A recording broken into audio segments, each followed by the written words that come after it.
thanks to the organizers for the opportunity to present part of our research together. Since I'm a theologian and not even a pastoral theologian, it needs to be explained why I have anything to do with pain therapy and medicine at all. And what I will do is introduce parts of the Christian tradition, which of course focuses on the passion of Christ, but which is rarely applied to pain therapy in a spiritual perspective. And this I found striking when we embarked on our work together. And I'll try to contextualize this part of the Christian tradition and then hand over to Christine and her work on incorporating spiritual aspects in pain therapy. So I'll start off by giving some contextualization on religion, and then there will be a part on the importance of pain within the Christian tradition, from which I then draw conclusions which can hopefully be applied even beyond those who are part of and initiated in the Christian tradition.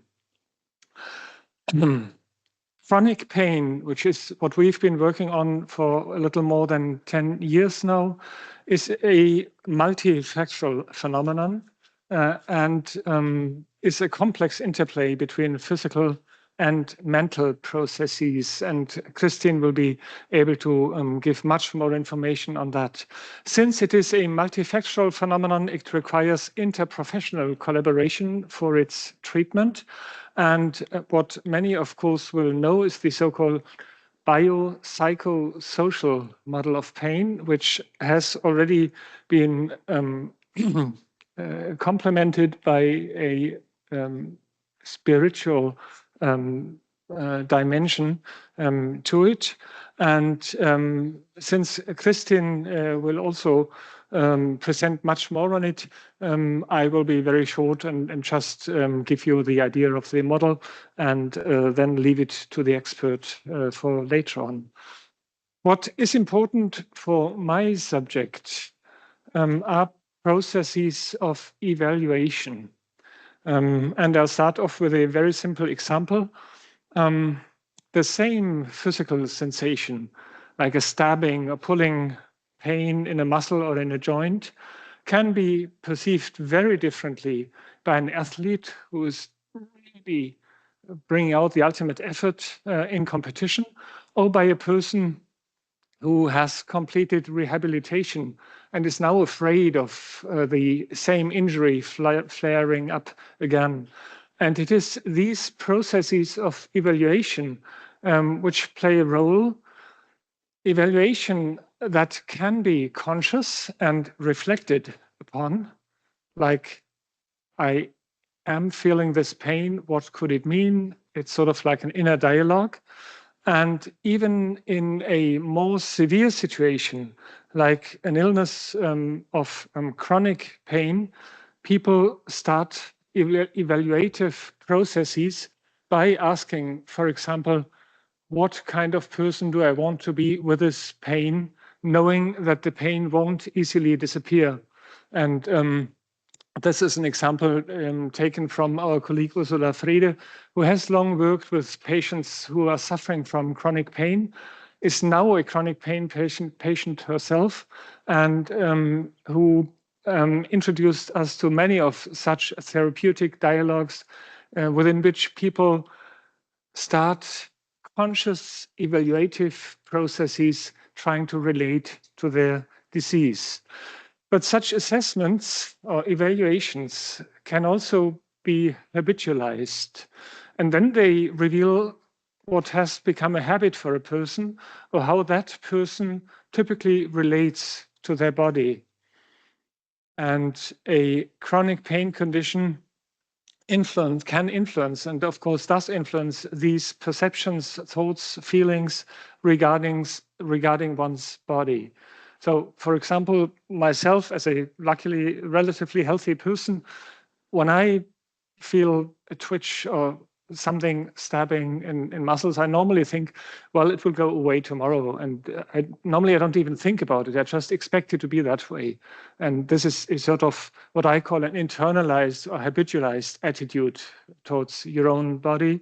And were I a chronic pain patient, this would look very different. Interactions also occur in the opposite direction. And this is something that was a topic in many of yesterday's talk. A high level of body confidence often correlates with better psychosocial adaptation to a pain condition.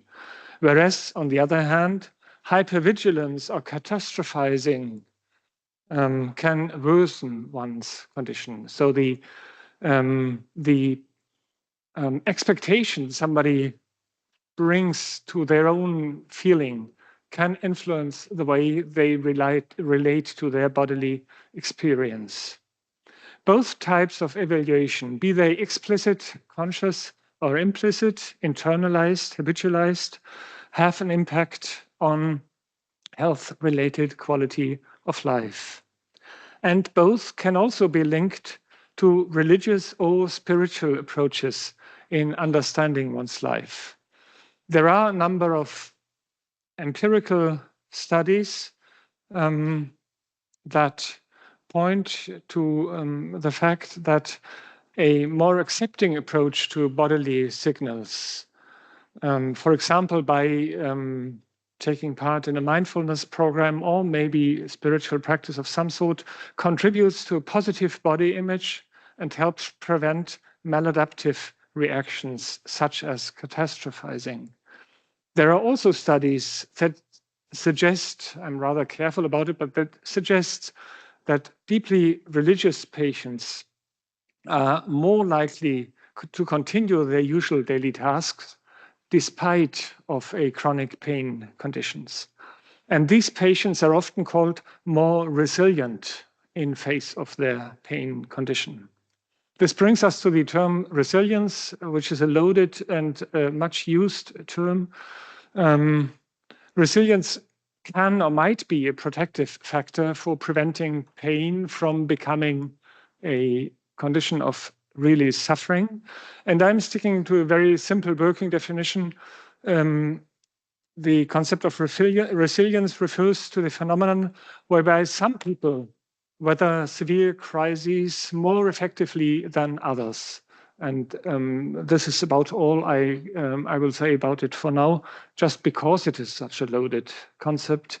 And the question resulting from this is, could religion be a factor of resilience in dealing with chronic pain?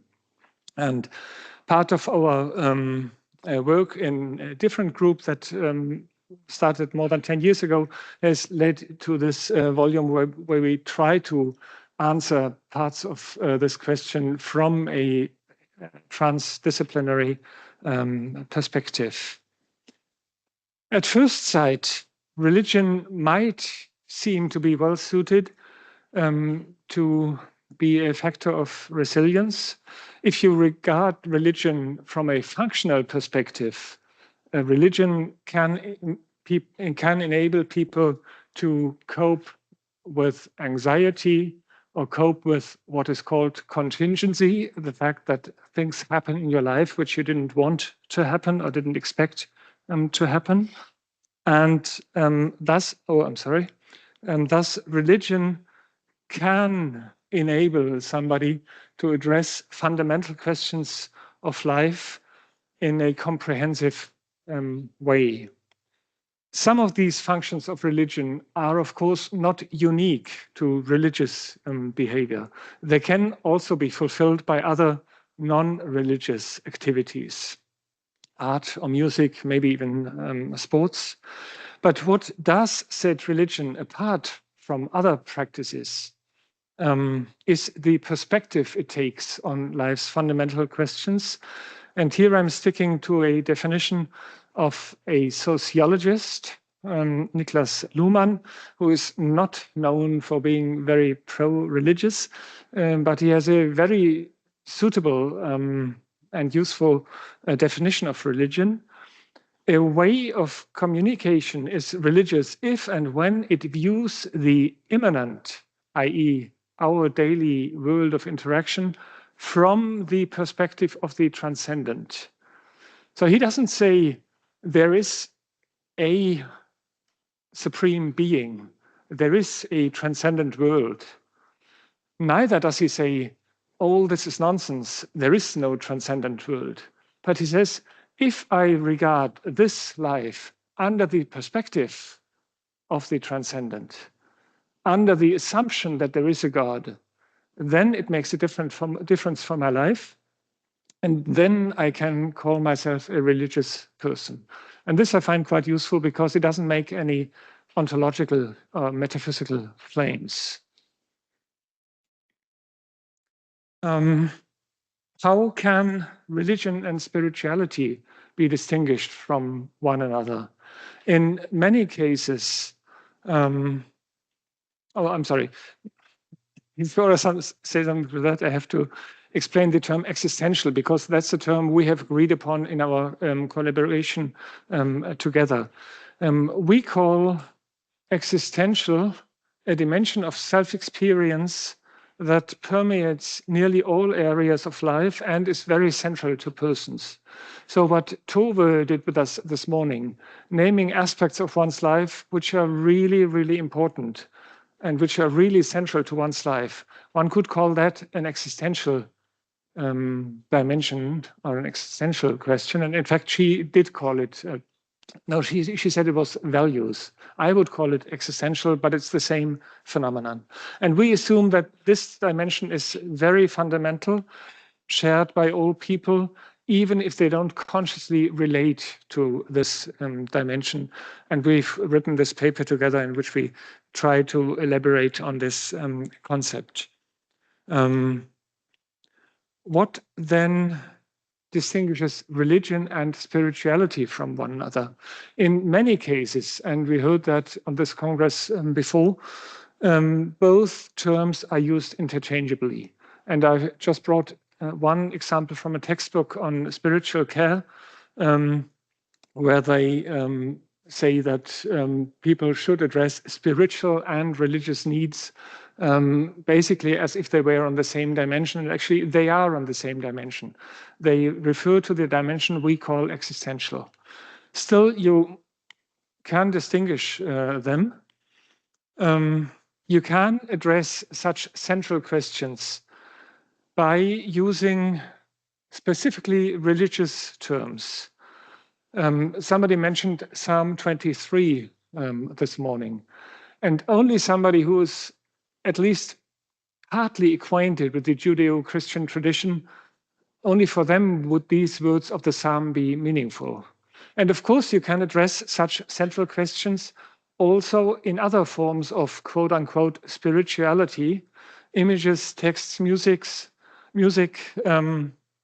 which are freely combined from other, maybe multiple religious backgrounds, and which aim at reconnecting people to where they come from and where they feel at home and where they feel like they belong to. And this is what I would call spirituality as opposed to religiosity, even though the function of both terms is basically the same. There is, and this is complicated, also another meaning of spirituality. You can also talk of spirituality when you are within one specific religious tradition.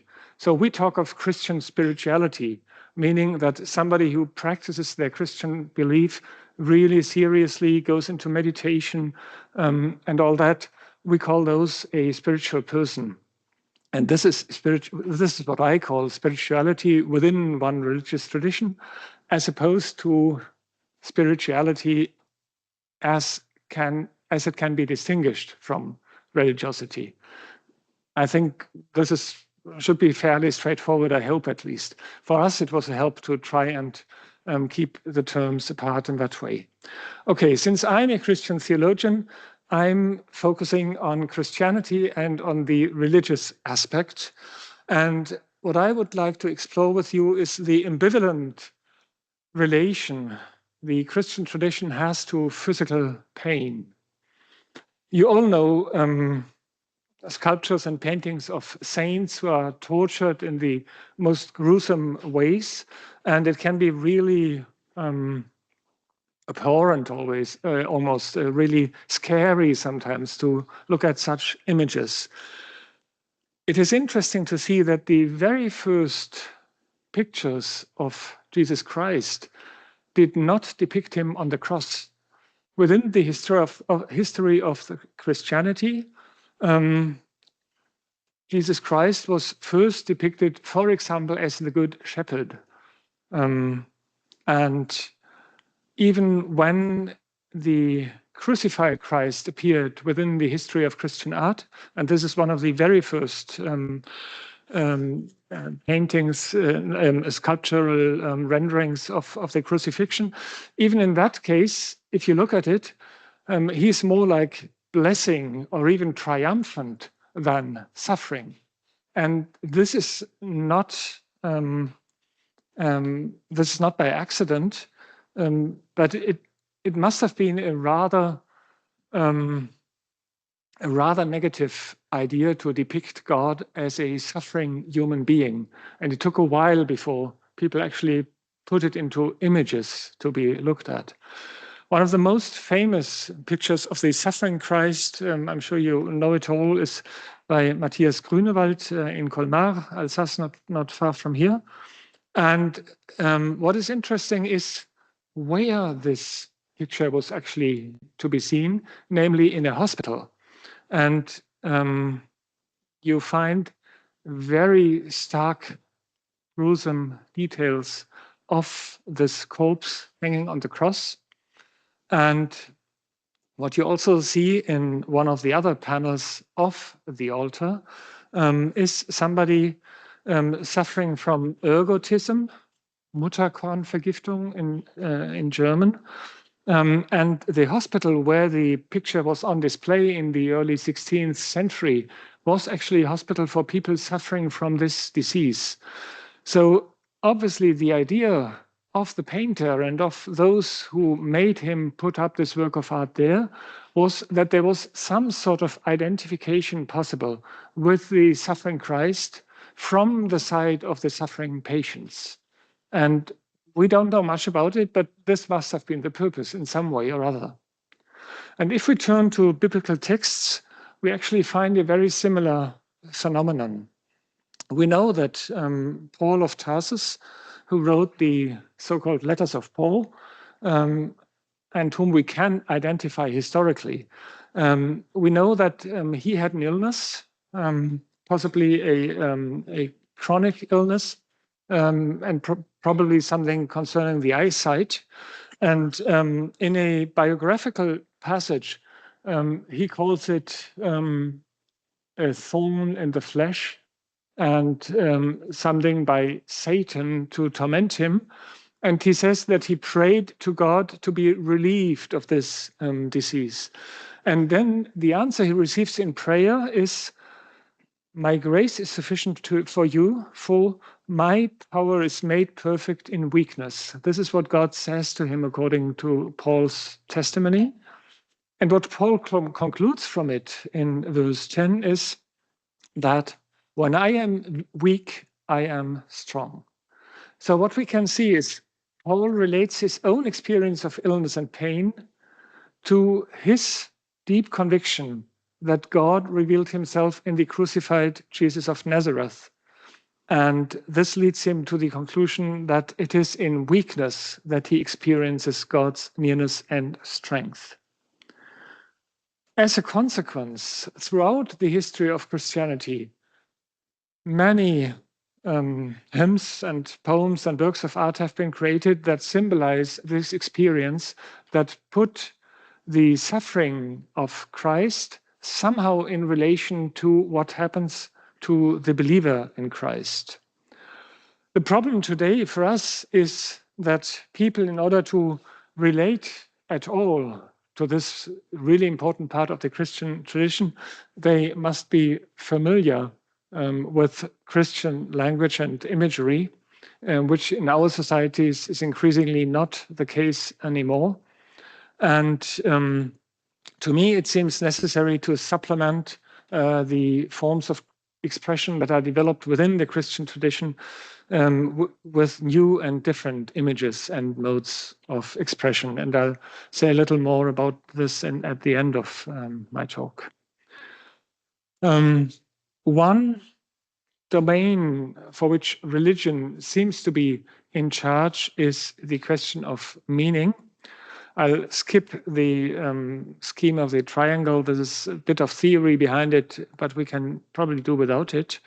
What I want to challenge is this widespread view that religion can enable people to find meaning in what happens to them. Because what meaning, what purpose should a chronic illness or chronic pain serve? Should it possibly be punishment? Because these are answers that were advanced in the Christian tradition. And according to Protestant ethicist Johannes Fischer, who had a chair in Zurich, the distinctive feature of religious interpretations lies rather in the fact that religion makes it possible to live with a sense of meaninglessness. It is not the task of religion to ascribe meaning to something that ultimately probably doesn't really have meaning at all. And this is important to keep in mind when we talk about positive aspects that religion can have. It is not the case that people find meaning in adverse circumstances just by way of being religious. This would just be undercomplex. The role of religion in dealing with pain, too, can be ambivalent, and it's also important to keep this in mind.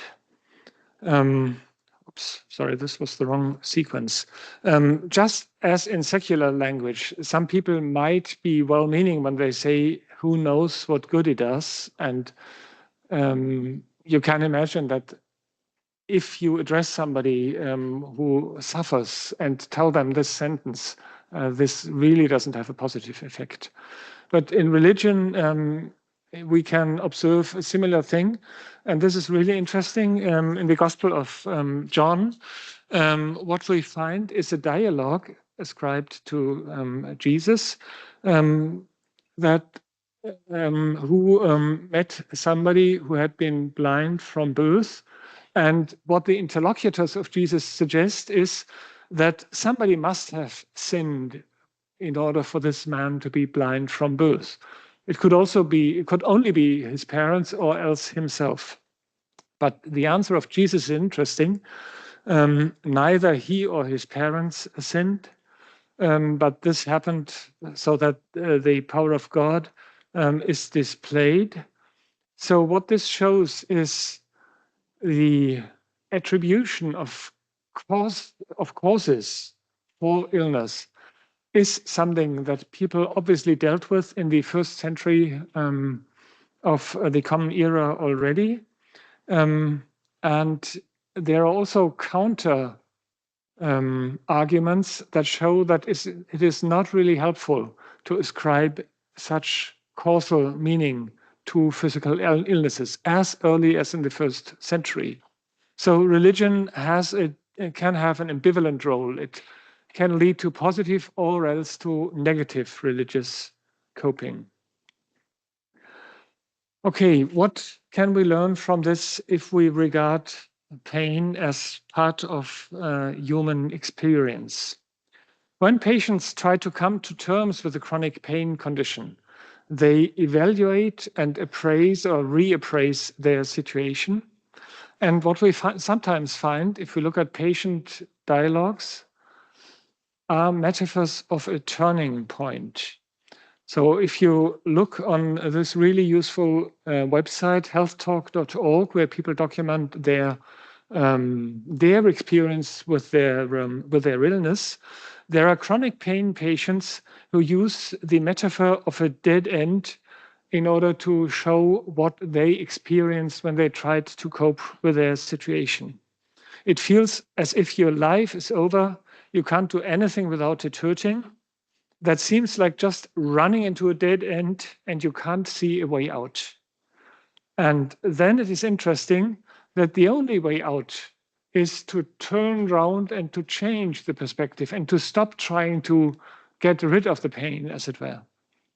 Plan for a new and different and equally rewarding life. You really have to look at things from a completely different perspective. And if you look at these utterances, it is interesting to see the similarity you find with some examples from the Judeo-Christian traditions, because they also suggest a shift in perspective and a turnaround situation. And they do it with the language of repentance or turning around sometimes. So people have the experience to have walked a path they would never have chosen for themselves, but in which they ultimately found a purpose. When we turn back to the concept of resilience, from these examples, we can see that resilience is not what it is normally conceived to be, namely something like a resource, like an inner capacity on which to draw, but rather resilience is a phenomenon of crisis. When it really gets bad in your life, then you find out how much resilience there is and how you can adapt to the situation. And only where a chosen path comes to an end do processes of resilience and recovering begin. Of course, this experience can be expressed in a non-religious way. It has taken many years for me to get my life back. And now I'm living the life that I almost would have led before. But it can also be phrased in religious language. And many key aspects of the Judeo-Christian tradition address this experience of seeing hope through failure. And they address the experience of hope to be found precisely in failure, not despite failure, but almost as if it was because of failure. Only through the situation of crisis can you come to the new solution. That's what some of the traditions suggest. One famous example are forms of lament. And this again is a sort of secular phrasing. It would have been helpful for me, that's somebody who is also a chronic pain patient, it would have been helpful for me to mourn what I had lost. And if you look at the Psalms of Lament in the biblical tradition, they are a testimony to this very same experience. Heal me, O Lord, I have no way out. I'm trapped in misery. My vision grows dark with pain. And this is sort of like not desperate, but the really strong attempt to cling to God despite this adverse experience. And even where God is not mentioned, he can be seen as the implicit addressee for these laments. One of the most famous examples, of course, is Psalm 22, which by the evangelists Mark and Matthew is attributed to the dying Jesus, who on the cross says, "My God, why have you forsaken me?" And in one of the therapy sessions related to us by our colleague Ursula Frede, there is this dialogue in which this psalm comes to mind of the patient. So the patient says, "I'm so angry at God for sending me this pain." Then the therapist encourages them to think back to what they know about Jesus' crucifixion. And then the patient, yes, of course, he cried out, "My God, why have you forsaken me?" I had forgotten that Jesus too doubts God. He feels abandoned by God. And the fact of being able to address such a lament can be a source of experiencing such a turnaround situation. It need not, but it can offer these resources. So even when societies are increasingly secularized, even when we cannot assume that people easily share this language anymore, such sentences belong to the collective memory of human history. There are so many paintings, works of art, which reflect these experiences that, such is my conviction, the content of such works of art and poetry and all that can be brought into work when people have to struggle with crises.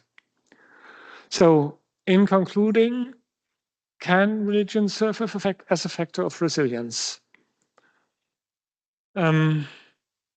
I regard religious phrases, religious motifs as cultural forms of expression.